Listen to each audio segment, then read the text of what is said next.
మేము మా స్నేహితులు వాళ్ళ ఇంటికి వెళ్తే వాళ్ళకి అవి చెట్టు ఉంది, అందుకని మునగాకు కారం కొట్టుకుందామని ఈ మునగాకు తీసుకొచ్చామండి. దీంతో మునగాకు కారం చేద్దాం. మునగాకు వల్ల చాలా ప్రయోజనాలు ఉన్నాయండి. దీనివల్ల మన హెల్త్కి ఎంతో మంచిది అన్నమాట ఈ మునగాకు. దీని ముందు ఈ మొత్తం శుభ్రంగా ఒలుచుకుందాం. ఇట్లా కాడలు లేకుండా ఇలా నీట్గా మునగాకునంతా ఒలిచేసుకుందాం. ఈ మునగాకుని ఇలా శుభ్రంగా కాడలు లేకుండా ఒలుచుకోవాలి. ఇదిగో అట్లా తీసేసాను చూసారు. ఈ కాడంతా సన్న కాడ కూడా తీసేసి రెబ్బగా ఒలుచుకోవాలన్నమాట. దీన్ని శుభ్రంగా కడుక్కుందాం. నీళ్ళతో ఇలా శుభ్రంగా నీట్గా కడుక్కొని వడగొట్టలో వేసి శుభ్రంగా ఆరబెట్టేద్దాం. కొంచెం కూడా తడి అనేది ఉండకూడదు. ఫ్యాన్ గాలికి నీట్గా ఆరిపోద్ది 1 గంటకి.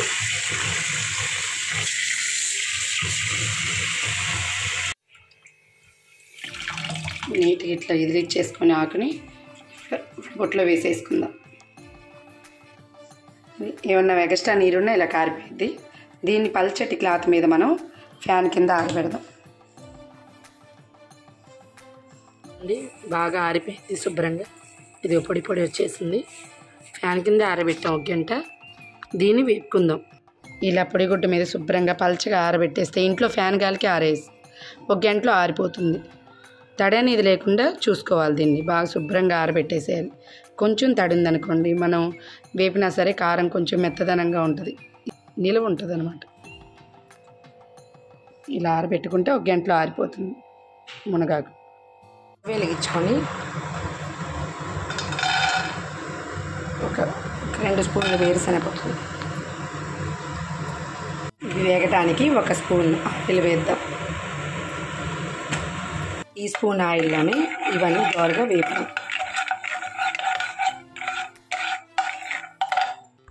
ఈ కొంచెం దోరగా వేగాక ఒక 2 స్పూన్ల వరకు పచ్చెనపప్పు వేసుకుందాం.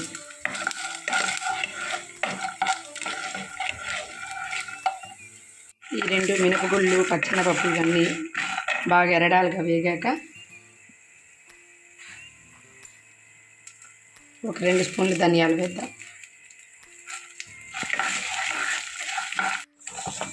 ఈ మొత్తం వేగాక లాస్ట్లో 1 స్పూన్ జీలకర్ర వేద్దాం.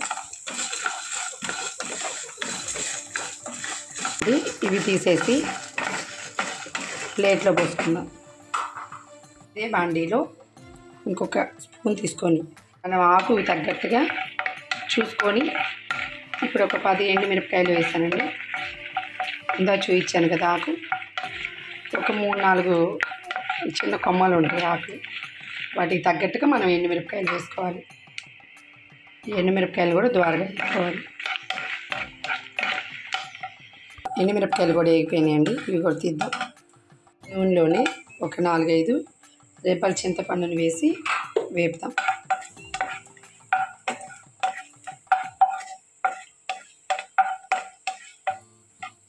పండు కూడా తీసేసాం. ఇట్లా ఒక ప్లేట్లో తీసుకోవాలండి. ఇప్పుడు లాస్ట్లో మనం మునగాకు వేద్దాం. ఇంట్లోనే వేయాలండి, లేదంటే ఒక చిన్న అర టీ స్పూన్ ఆయిల్ వేసుకోవచ్చు. ఈ మునగాకుని సిమ్లోనే మగ్గనివ్వాలి. కొంచెం టైం పడుతుందండి. ఇది మునగాకు మగ్గేసరికి సిమ్లో నిదానంగా తిప్పుకోవాలి. ఈ మునగాకుని సిమ్లో పెట్టి బాగా వేగనీయాలండి. ఎలా అంటే మనం ఆకుని ఇలా పట్టుకున్నప్పుడు ఇలా నలిగిపోవాలి. అంటే ఇది ఇంకో కొంచెం వేగాలి, అలా వేపాలి. ఇంకేగిపోయిందండి. ఇట్లా పొడి అయిపోవాలి. అప్పుడు వేగినట్టు చాలా బాగుంటుంది. మనం మిక్సీ గిన్నెలో వేసుకుందాం. రోట్లో ఎలా నూరుతామో మిక్సీలో కూడా అలాగే మెత్తగా వేయకుండా బరకగా ఉండేటట్టుగా వేసుకోవాలి ఈ పౌడర్ని. అప్పుడు చాలా. అప్పుడే దీనికి పసుపు ఒక చిటికెడు, దీనికి తగ్గ ఉప్పు వేసుకొని మిక్సీ చేయాలి. ఇట్లా మెరిగాక మనకి వీటిలోనే ఒక 6-7 చిన్నుల్లిపాయలు వేసి మిక్సీ వేద్దాం. చిన్నుల్లిపాయలు బాగా నలిగిపోయండి.